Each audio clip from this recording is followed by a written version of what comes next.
every last one of those animals that's in this world.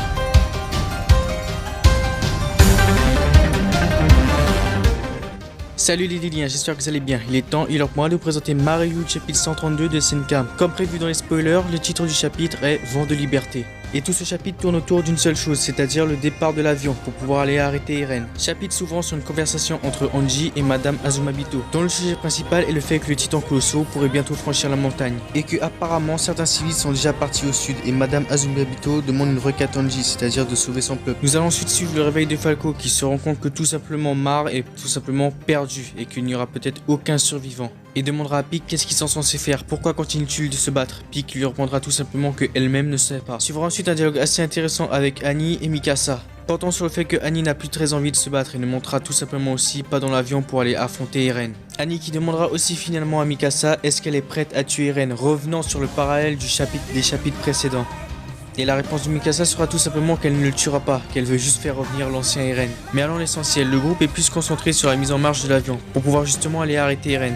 Mais l'une des informations importantes, c'est Yelena qui va enfin dévoiler où se dirige Eren, puisqu'il l'avait dit dans les précédents chapitres qu'il avait peut-être une idée de là où Eren se dirigeait. Et il nous est révélé que Eren avait déjà planifié son plan, qu'il avait fait des analyses de terrain. Et il nous est dit simplement que Eren va aller attaquer une base, ou plutôt un laboratoire, et que ce laboratoire justement contiendrait des armes anti-titan pour empêcher le grand terrassement. Et que son plan est de détruire le labo et les avions par la même occasion.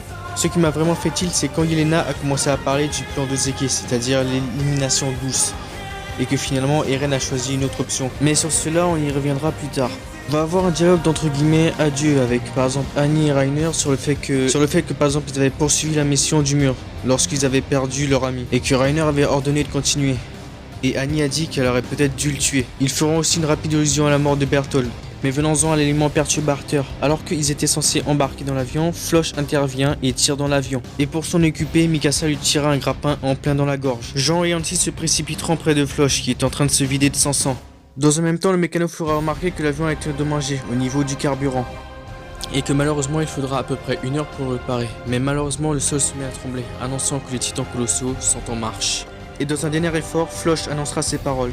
S'il vous plaît, ne partez pas, n'arrêtez pas notre espoir, notre démon, qui seront révoqués par Hansi, qui lui dira que si on échoue aujourd'hui, on retentera demain.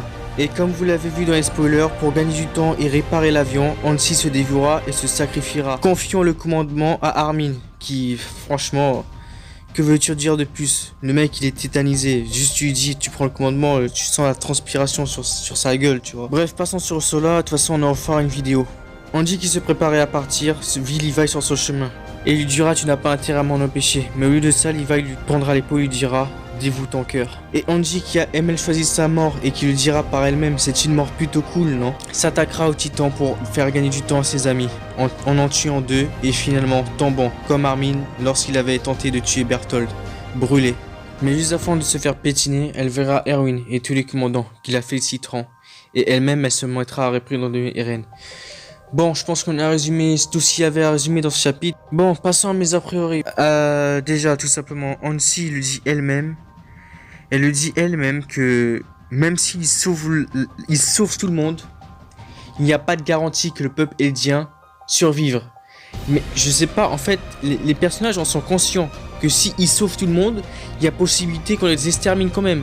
Et les mecs se disent, bon allez, on va sauver tout le monde. Je sais, les personnages sont pas dans le réel, ils sont dans l'imaginaire en fait.